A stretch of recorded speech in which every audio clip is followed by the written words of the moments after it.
It's me and Immortal here today. We're going to be talking about some paranormal experiences, sharing them. I think we're both going to at least share one and talk about them. Hmm. And with us heading up into the spooky season, as people's calling it, we thought this would be a lot of fun. Um, I haven't heard Immortals yet. I'm actually kind of looking forward to this. Hopefully, everyone's doing well. Um, this one will be posted at YouTube, though we are talking about doing some roundtables that will be locals only. So if you haven't, consider joining our locals channel.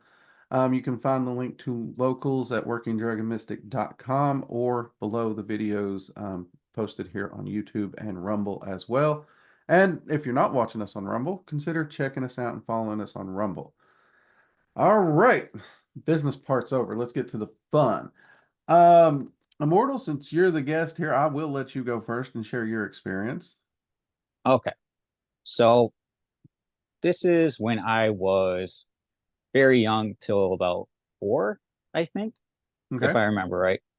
Um, so we had bought this house, and it was me, my two oldest sisters, and then at the end, my youngest sister was born. So I guess that in the house, they did not tell us about the history, which is, kind of common. Um, and my parents would start to hear things. One thing in particular was a man humming in the bathroom. So they would wake up at night, and then my mom's trying to figure out like what, like my husband's right here, my kids are asleep, like what the hell? So every time that you would go to the bathroom, as soon as your finger hit the doorknob, dead silence. It was done. Hmm. Um, so got a little weirded out by that, obviously. My dad thought that my mom was just a little, tired, crazy, something like that. Dreaming. Yes, he did not believe in it at this point. And then things started turning a little worse. There would be banging on the walls. Um, one night in particular, my mom heard a huge bang in the wall, tries to wake my dad up, says, "Hun, somebody's in the house. Like, you gotta go check." He's like, "What?" So he, like, he's tired. He doesn't want to get out of bed, really, thinks it's nothing. Listens. It's like, it's probably nothing. Like, go to sleep. A little while later, again, bang, bang, bang. Said, "Hun, you got to get up. There's somebody in the house." He's like, "I don't hear anything. Like, there's nobody in the house. Like, it's okay. Just go back to sleep." And then before his head hit the pillow, there was another huge bang right downstairs. He shot up, and first thing he does, he goes and grabs a shotgun, right? Good He choice. goes, yes. So he's thinking somebody's broken in the house or something. He's downstairs checking everything, checking all the rooms, turning all the lights on in the house. He goes outside, nothing, nobody at all. What the last bang was apparently a window downstairs that's normally pretty well, that's staying in place, had been slammed down. Right. So he's like, "All right, I'm gonna wait here just in case." He's nervous. He doesn't know. Maybe he just missed this person that had come in the house. He doesn't know. Sitting in his recliner with a shotgun, and he starts nodding off. And all of a sudden, right behind him is a huge bang. He jolts up, turns around, and going out of the kitchen, he sees a shadow on the floor, like they're leaving. Right. He ran so fast, he tripped and fell. Luckily, the thing did not go off. And so he's struggling. He gets back up and he's looking. The door had never been open. He didn't hear it shut. Nobody there. And they thought at that point that was the worst. And for my sisters, unfortunately, it was not. So there was actually two more spirits, which was some of the ones causing a little chaos. And they were not nice. This could probably be like classified as a demonic haunting.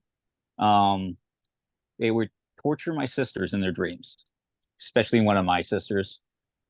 Uh, she called them the pimple lady and the pimple man because of the complexion that they had. Okay. I believe now, being an adult and thinking back at this, maybe they were on some substances or something. that may portray to them leaving this world. Just a possibility, Well, there's just a also plenty theory. of illnesses that can cause lots of horrible skin conditions. Yes, and Um, anybody would be upset, leaving this world like that. yeah. So they would choke my sister in her dream, ask them, "Do you love me? Do you love me?" She would keep saying no, continue to happen until she would finally say, "Yes, I love you." My parents would come running because she's screaming her head off in the middle of the night, and she had adult hand marks around her neck. So it couldn't be her handprints because they were so much smaller. She Like had you a can tiny hand. significantly, Right. yeah. And so this would continue on for a while. And finally, my mom had it. She'd come home from work one day and she started speaking in tongues. She called on all the archangels, standing her ground, screaming at them, telling them to leave her house, leave her family alone, don't ever come back. And she had left, and she had a vision, she said, of two spirits leaving the home. After that day, all the bad stuff stopped.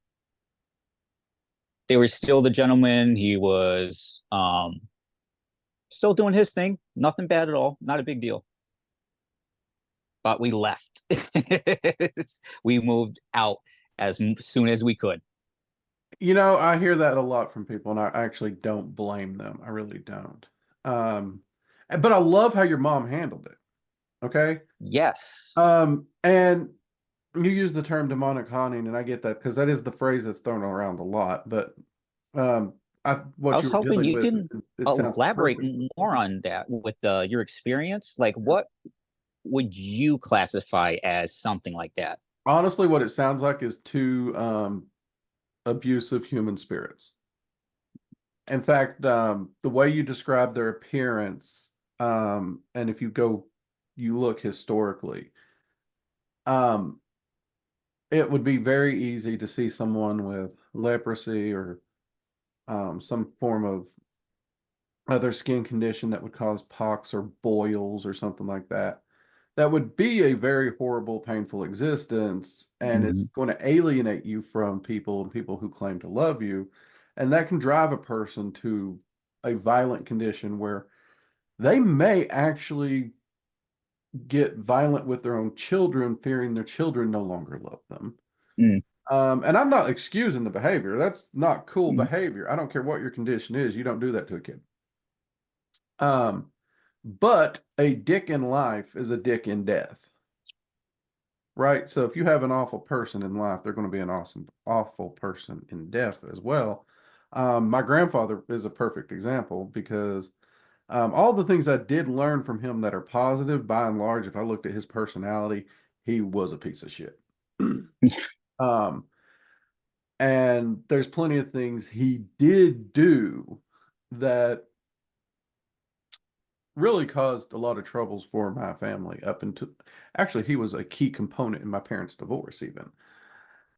Um, and there was a part of me, like as attached as he was to his property, that I've always kept my ears out as much as I dislike that side of my family, and there's really no one on the property I'd care to talk to anymore.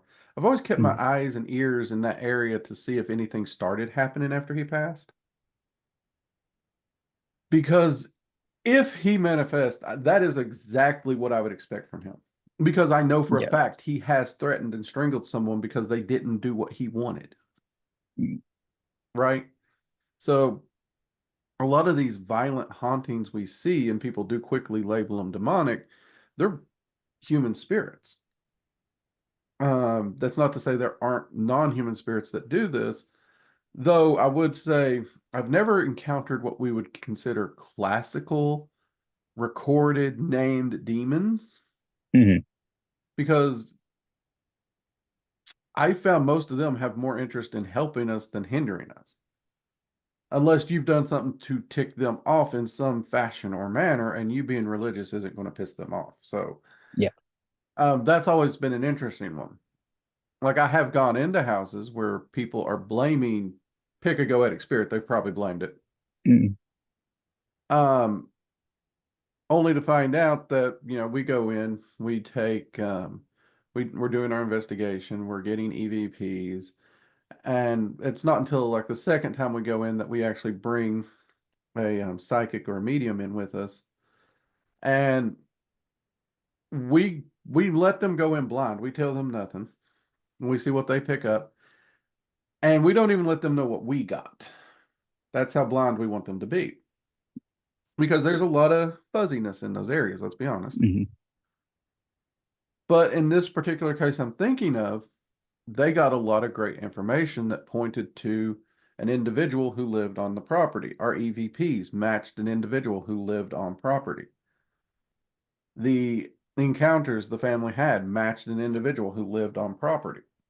So everything pointed to no, um, it wasn't a quote unquote demon, it was a angry human spirit.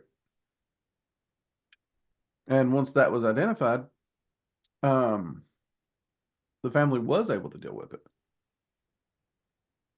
And last I'd heard, we checked in with them for 7 or 8 years after the event, because one of my friends knew him well. After I think it was a preacher went in and did his blessing. Basically, he did largely what your mom did, called on his faith and everything, but targeted, instead of targeting a demon, targeted a human spirit to put it at rest, because that is a drastically different thing. And they had no problems after that for at least 7 or 8 years that I know of. So, yeah, that's why I always caution people, just because it's a negative encounter, Hmm. don't jump to the word demon, Mm. because if you actually sort through our history, a lot of the things we label demon are just gods of other cultures that the other culture conquering tribes, pre-Christian even, did it, vilified them. Hmm. So, we have this long list of demons because we have a long list of vilified beneficial entities. So, in my experience, 99.9% of the time, it's a human spirit that was a dick in life. Um, at the same time, now minus the choking, because there's no way around that. That's that's horrid. There are instances where um, it's been labeled a negative haunting. It was bad, and this one fascinated me because like the kid was absolutely terrified. Like hearing about this case, I'm not gonna lie, I ignored everything the investigating team was telling me, and I was like, I'm busy, I'm busy, I'm busy. And then they mentioned a kid. Suddenly my schedule's cleared. That's just who I am. Um, and I went into this house, and this one was interesting for several reasons. First off, this was the weirdest house I've ever been in a metaphysical investigation, because I can see pretty good in low light to pitch black. So it's already lights out when I'm coming in, and they're giving me the lowdown of where they've got their setup and everything. I'm doing my walkthrough. I walk into one room, my whole head just starts spinning. I mean, it's like 100% vertigo. I couldn't tell what was up, what was down. I left that room like energetically, there was nothing weird about the room except the lack of energy, and they have found no activity in this room whatsoever. I was like, okay, I'm going to come back to that. But we went through that whole house and we found out the kid's not been harmed in any way by the spirit. They're just terrified of it. And what we ended up finding out, this spirit, like from the back, you see this wonderful, motherly, caring human figure. From the front, you see somebody whose face was taken off with a shotgun.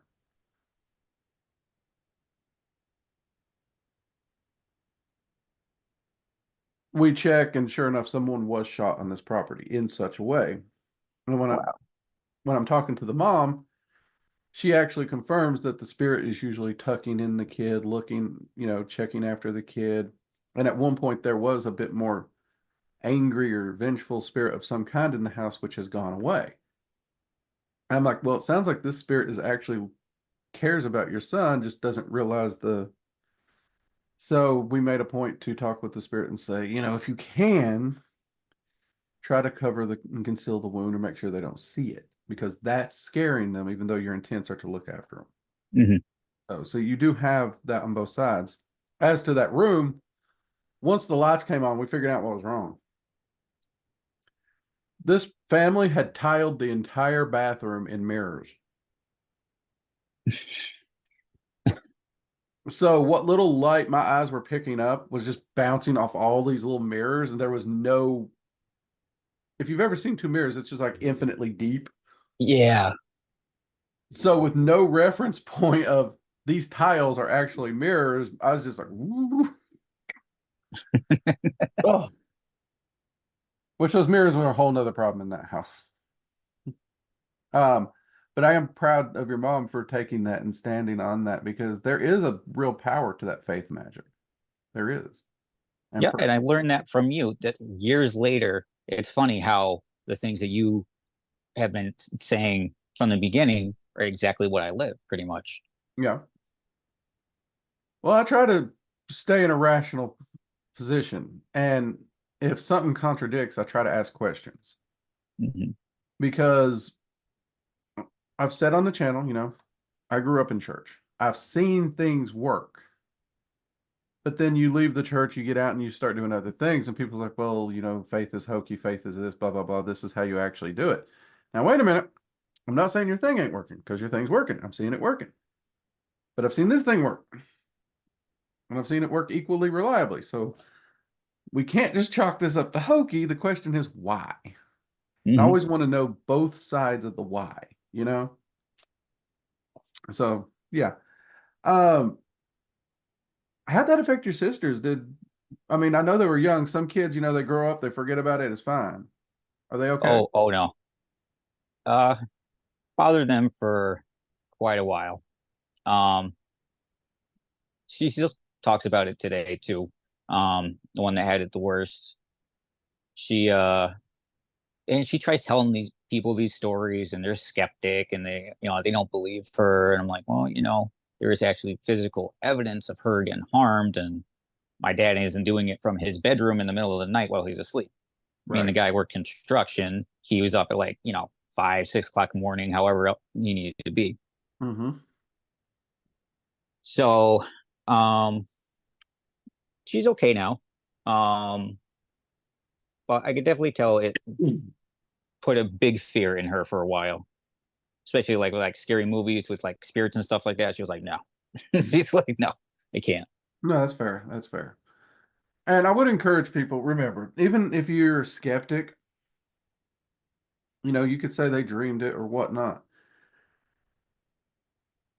At least take the time to consider and understand that this has had an effect on the person. Mhm.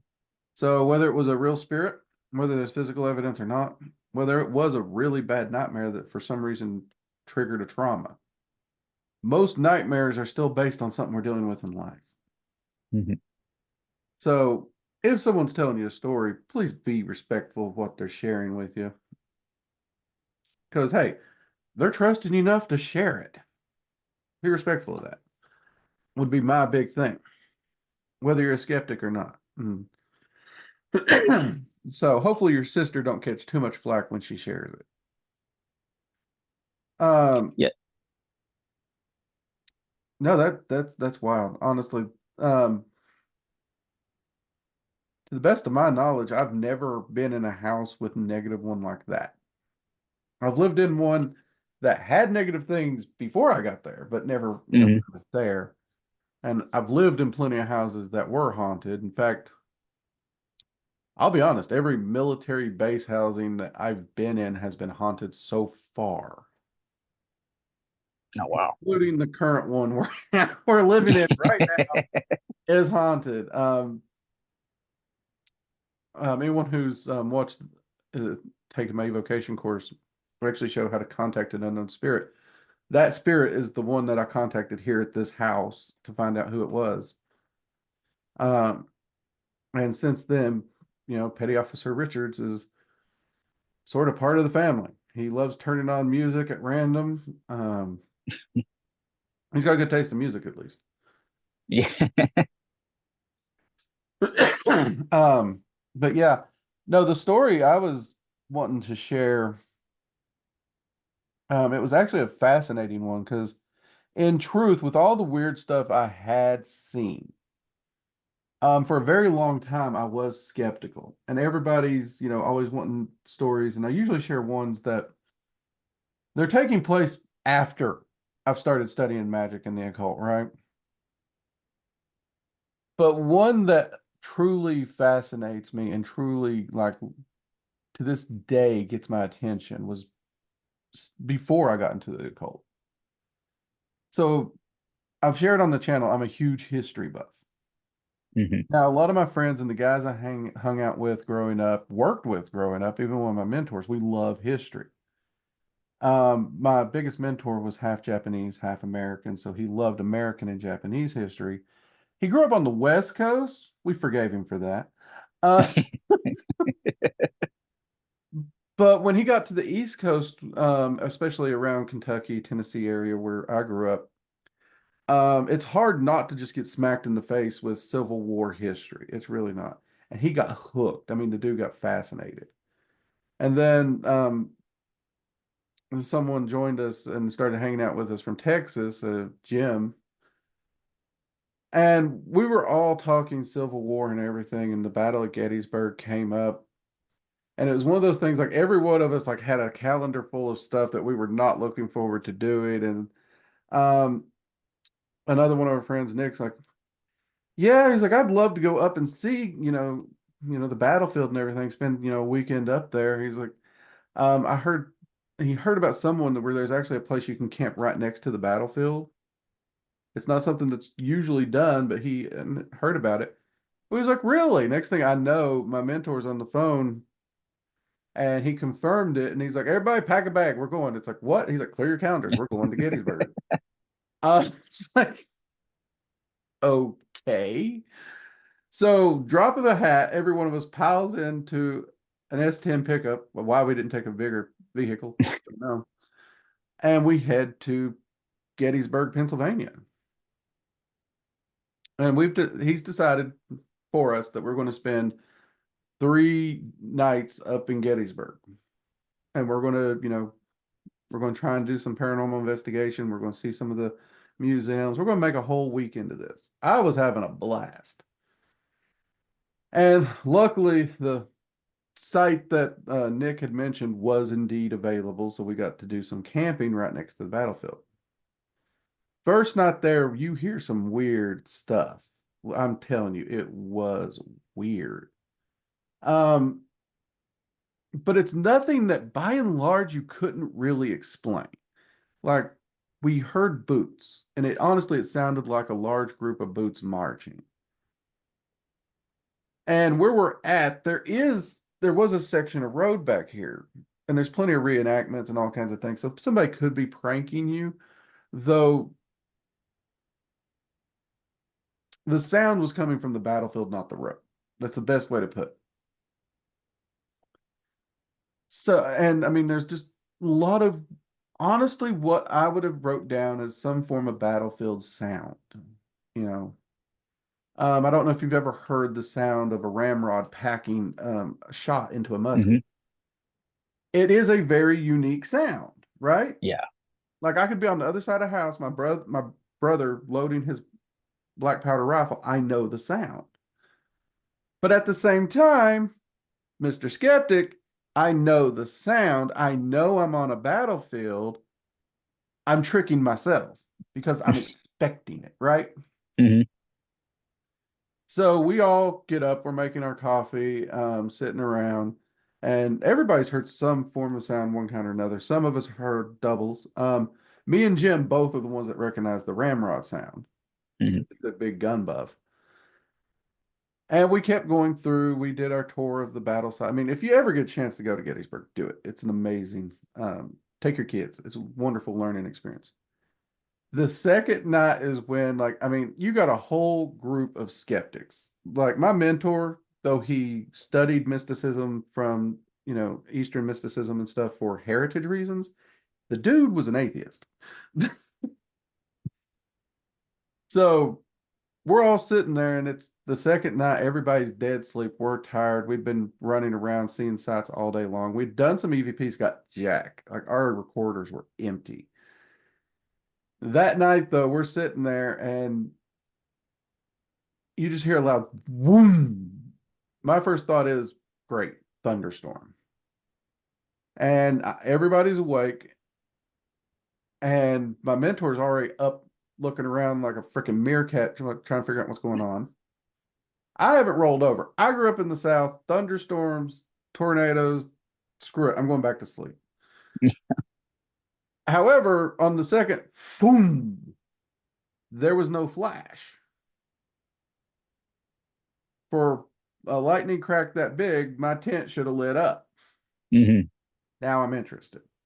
And we wait a few seconds, we hear another one, and then we start hearing more noises. Can't really make it out. At one point, I swear it's voices. And we hear a zipper, so we know one of the other tent is already, coming out.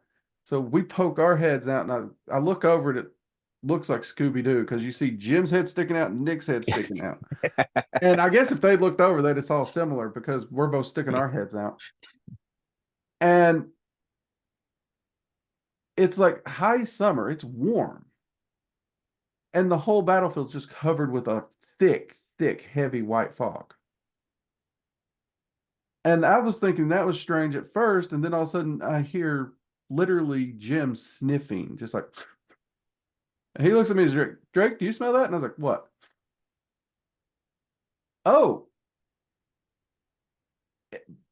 the distinct smell of black powder. Distinct. And it's at that point when you realize it should not be foggy. And this white fog is that blue white smoke that I'm all too familiar with. And every one of us is like, yep, back to bed. We just popped back in our tent, zipped everything back up. Um, I don't think any of them actually slept that night. I know I finally got back to sleep, but I spent quite a while listening because you kept hearing that boom, and then you'd hear smaller ones. Hmm. And at one point, I stuck my head back out, and there were still patches of the fog or smoke or whatever it was. And you could distinctly smell that black powder. And before anyone's like asking, it was a full moon and there was enough light to see no one on the battlefield, right? So it's not like somebody's sneaking a cannon around firing it. Can't really sneak it. No. If you can hide well enough to sneak a cannon around a battlefield that's open, um, the CIA probably has a job for you. But yeah, that next morning we woke up and we were talking about that, and I mean, it sounded like cannons and musket fire. And that was the one that really rattled me because I wanted to try and find a way to explain that off. Like I said, the other thing, I could explain that off, but there was no Hmm. storm. It was a clear sky. It was a full moon. Everywhere there was smoke, we could see clearly under the light of the moon. There's no one there. And the only thing we could come to is like, you know what? There's a reenactment. They're going to be firing cannons. Let's go wander down there and join in, watch it. By the way, if my mentor's ever with you, don't go watch something like this because he doesn't watch. He participates and he's going to drag you in with him. That's also how I wrote a bull. But we got down there and they started firing the cannons. To this day, I will swear that that's the exact same sound, the exact same sound. And the plume from the cannons matched what we saw coming when we stuck our heads out of the tent. Now, is that you know, proof of ghosts? I don't think so. I don't think any scientists will count it. But that's the one that shook me because I, to this day, can't explain what happened. Everyone I have talked to on a scientific level, they're like, well, there is a thing called mass hysteria and everything where you all could be building on each other's panic, but they agree that's slightly unlikely. The smoke Hmm. itself, they're like, it could be fog and your brain could be putting that memory in there, but they themselves can't just, this explains it very easily, neatly. There's a lot of, even in their explanations of what it might be, it's thin. Hmm. Um, but that one's the one that really shook me and got me started in looking deeper because it's like, up until that point, I was one of the guys that would roll my eyes and probably giggle if you told me you saw a ghost. Yeah. Because even though I grew up in the church, I grew up spiritual, that was just the kind of thing. It's like, yeah, okay. But yeah, I actually want to get back there. I do. I want to get back to Gettysburg. Is that the only one you've had though? The one at that earlier house? So I've also lived in the house, and it's in my hometown. I had no idea about this. Apparently, it was a place for gentlemen. Ah. It's and unfortunately, somebody had passed away there. Um, so this is, obviously I grew up and had all the little experiences and stories from when I was a kid, and then I could feel the presence there, and it wasn't like bad or anything. Like, I would hear footsteps around the house, when we're just completely in bed. There's nobody around. Um, and then just like the watching, how you can tell something's watching you. Oh yeah. So at one point I started talking, saying, "Hey, like I know I can't understand you right now." This is before I started doing anything in my practice. So I said, "Look, I'm sorry for whatever happened to you. Um, but you're okay. You're okay with me. If you could just like keep everything down to a minimum and respectful, and you know, we can live together. Nothing, Yeah. I'm not worried about you. You don't have to worry about me. We're good." And it stayed like that. Like, we would hear things in the middle of the night, but wasn't really wasn't anything I'm like, oh, I need to go check that because it could be somebody breaking into the house. I kind of got the feeling that it was just them. And then anytime I would go check, I was right. So it's just like, oh, okay, I'm going back to bed. No, that makes sense. Now, thinking back, I wish there was something I could do to help them, but I wouldn't know how to. Right. Well, And I think you said sometimes that you may not be able to, yeah, or correct sometimes me there's if I'm nothing to wrong. help. Like we have this weird ideal that because a spirit is here, that it's stuck, that it's being tortured, that and Hmm. perhaps the unfinished business concept. I'm honestly found that that's not the case most of the time. I'm not to say never, but there are a lot of spirits that just happen to like here. Like once you understand that you have a freedom in your afterlife. Because people's asked me, how does the afterlife work? And I'm planning on doing an in-depth on this this year during Halloween, especially. But how does it work? There's multiple afterlives. Are they just different names for the same afterlife? What about different beliefs? I've tried to answer that to the point where I use myself as an example. I work with many, many, many entities that deal in death and would technically share separate afterlife positionings that I could potentially move into. Mm. And the truth be told, I can move in between those. At the same time, I have asked entities like Odin, Hel, Freya. Um, I've asked a few, like Baron Samedi. I've mentioned on the channel a time or two that I got initiated into that. And all of them, those are afterlives that I could potentially get into. Now, Valhalla is a little harder to get into. It's a very niche area, obviously. I don't know if I'll qualify, but I'm cool. at the same time, I made one of my questions is for them was, I got a lot of friends and family who are Christians. Mhm. So if I'm in Helheim, for example, do I get to see them? The answer is absolutely. You can go see them anytime you want. Um, they can come see you. It's not like a locked into little cage. That's it. You're not on an island paradise and don't get to leave. And the same thing is like you can visit Earth, right? So a lot of them actually do just like being here. Um, and it's interesting, like you talk about how you lived with that spirit and everything. Mhm. Like my earliest known memory of something like that, we visited Raven's family. She wanted me to go down and, we were doing some business in Louisiana, and she just decided we're all staying with her family. So we're down there. It's a good time. Her dad, I've learned to adore him. Moses was a great hell of a swamper. He made his living out of the swamp. Her mom, sweet as could be. Her grandmother, tough as nails, but I love the woman.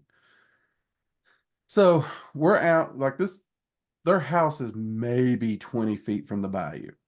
And I don't mean like a little piece of bayou. I mean like you look out and it's like dark bayou, mangroves. I mean it's the kind of house you wake up and there's a gator at the door. It's not a dog. Um, but it's a beautiful piece of property out there. And we had a great day. We did some grilling, we played some games, we told some stories, had some fun, shot some guns. Stuff you do in the South when you've got no neighbors for 10 miles or more. And that evening, we're all winding down. We're getting ready for bed and everything. My Jim's there with me, and I'm so glad he was because everything's been a normal day.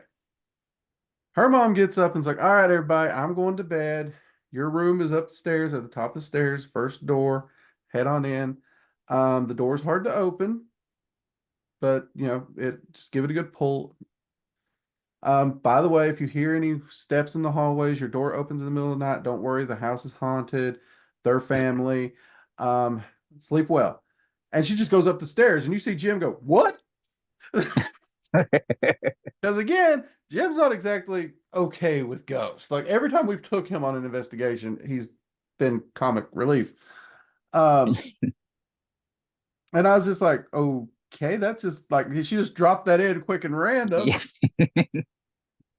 But we turned in that night, and um, in an area with high winds, flooding, and hurricane, it's not uncommon to see old house doors built at an angle. Because the concept is they'll tend to close this Mhm. way as opposed to if it's straight up, it'll just always fly open. These had that angle to them, so they're not accidentally going to, even if the latch comes open, they're not just going to swing, right? And we're sitting there, and me and Jim both, it's the middle of the night, and you hear like a heavy boot in the hall, just going up and down the hall, up and down. And eventually you hear a door open, and you hear that rusty hinge squeak, and you hear it close. It's coming down the hall closer to ours, gets to the room next to ours, you hear that door open. And that's where Raven's staying that night. And I hear her say, thanks for checking on me. Good night. Door closes. It's like, oh, must be Moses or her mom or something, right? Boots come down the hall. The hall light is on. There's no shadow under the door. Like, yes, like I didn't realize it, but both me and Jim apparently are eyeballing the bottom of that door. He confirmed with me later. And we watch as this door literally opens outward against gravity, goes horizontal. It's fully open, stays there for good 5, 6 seconds. And instead of dropping, it slowly closes back. No one was there. And I went back to sleep. It's like, okay, fine. I'm in a house of old Cajuns and at least two or three voodoo practitioners that are crazier than me. So you know what? If they're cool with it, I'm cool with it. I'm going to sleep. Jim had a little harder time sleep. I don't think he slept that night. that morning we got up, um, and I was asking about it, and Raven's mom, she's like, "Oh yeah," she's like, "That's it. They just like to check on us, make sure we're all tucked in and fine, and then they go on." Really? Yeah, I see why you warned us. I mean, it was a cool weekend. We stayed down there. Anytime I get a chance to go to that property, I do. I love it. Although I will say, if you go to this house and meet this family, and you're at breakfast, if they ask you coffee or bourbon, it's not a joke. Don't be a smartass and say bourbon because they're not going to bring you a cup of coffee. I made that mistake. They brought me bourbon. I wasn't ready.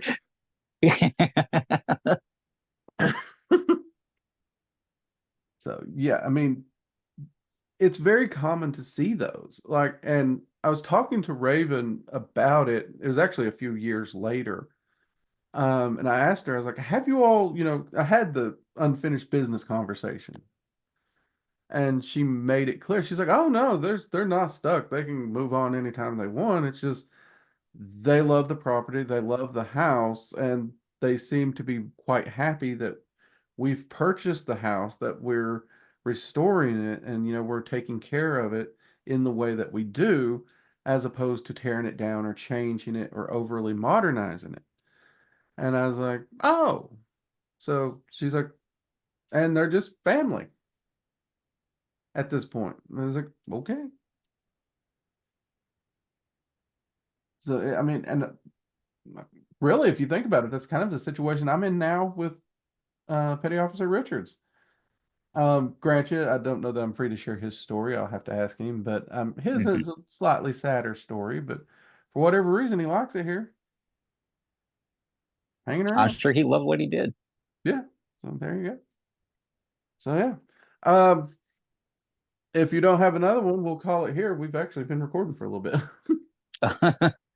Um, no, the only other thing would be a house across the street from my friend.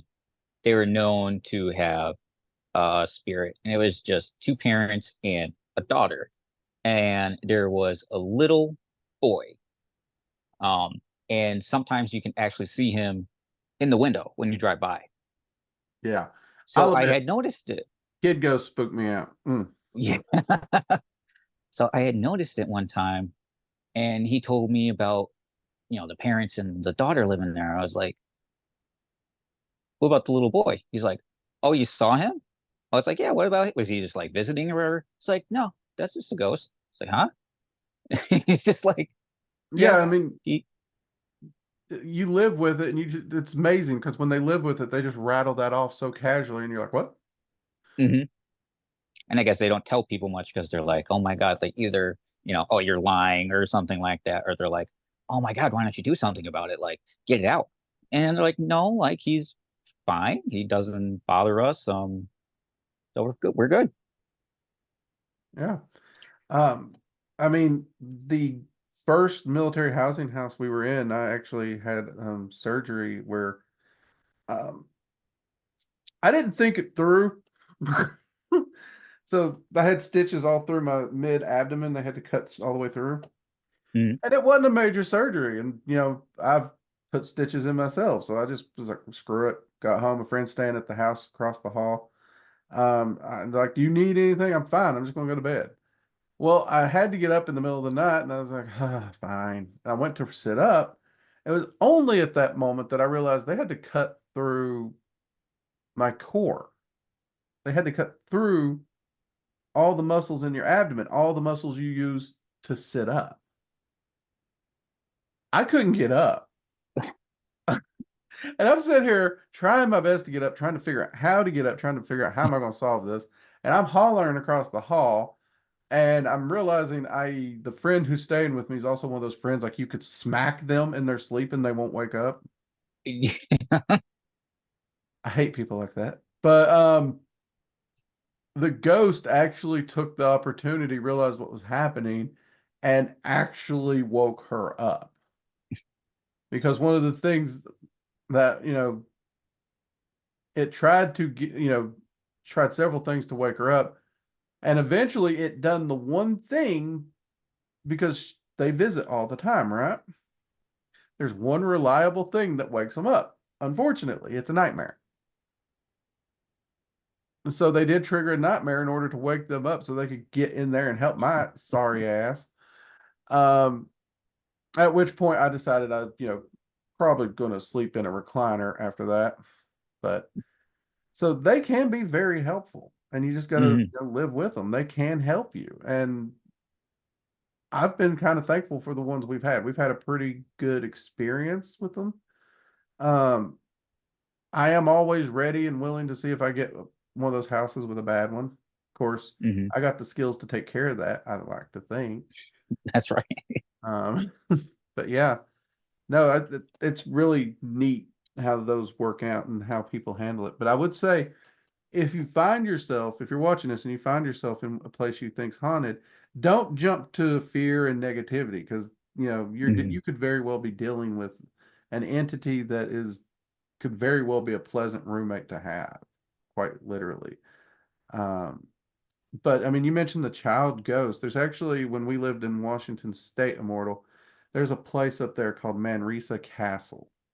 It's supposed to be Hmm. super haunted. In fact, when we were up there, I did a few investigations around it. I want to get back up there, and the team I was with at the time didn't do the best investigations. Try as I might, they're going to contaminate the evidence. But I've been wanting to get a few people who would do a good, clean, solid, sterile investigation. And one of the floors, like all the ghosts are supposed to be kids. Hmm. And if, like, say, me, you, and Jade and Born, I want Born, can get the time off and all get out there to Washington, I think that would be an amazing place to do an overnight investigation. So I if would you're love up that. for it at some time, I know you are crazy busy with kids and work. Yeah. Don't worry, I understand the family plan. But if you would be up for it and think you could swing a 4 day, Hmm. um, I think me, you, and the admin might have to hit Manresa and see what we can find, if anything. If nothing else, the area it's in is absolutely gorgeous. So Hmm. during the day, we can also check out some of those sites around there. I think you'd enjoy that too. All right. Definitely. All right. Well, then we'll try and make a plan of that. Who knows? We may even actually, I would. If we do that, I say we record as much of it as we can and share it with the audience. Um, Definitely. Immortal, I want to thank you for sharing your experience, especially yours when you were younger. Those are Hmm. actually the ones most people don't want to share. They feel, I don't know, it's that vulnerability of childhood, I guess, might be the best way. Right. Especially Right. sisters. I mean, I don't know about you. My sisters are older than me, but I'm still uber protective of them. So, Mm. yeah, Just nah. Just yeah. you know. But I appreciate you sharing it, man. And thank you. And I do want to point out one more Very thing. welcome. You got into the story and forgot the cameras on, and you did a lot better. You weren't nervous. I see. You weren't nervous. I We just saw it. got to talk. Yeah. I saw it. So good job. All right. Thank you for taking the time out, everyone. Thank you for, I hope you enjoyed this chat. If you have any paranormal experiences you'd like to share, put those in the comments below. Also, if you have any paranormal stories you want to share that maybe you don't want to share it in the comments, but you'd like me to talk about or review and give my opinions on, feel free to email me at workingdragonmystic.com. Send your story in. I'll look it over. And if I can, I will try to share your story and give my thoughts on it as logically as I can. But again, I'm not going to knock an experience because it's an experience. Like I've seen some stuff, I can't explain it. I'm not going to try to explain it. I do try to look rationally, but at the same time, I don't knock them. In fact, I love to share them. I love to see what's out there and see what people have had to deal with. So, yeah. Immortal, anything you want to add before we go? No, just I think that don't always look for like the worst things just because it scares you, Yeah, for sure. that that's a, Um, that's a big one. especially with all the stuff in like movies and media and stuff, all that misinformation. I mean, it scares anybody, really. Scared me for a bit. Yeah, unfortunately, there are a lot of mediums and psychics out there that they're very pro demonic haunting in order to get a rise and get clicks and views and possibly a paycheck. So Mhm. unfortunately, c'est la vie though. All right, man. Thank you. And we'll call it here. Have a good one.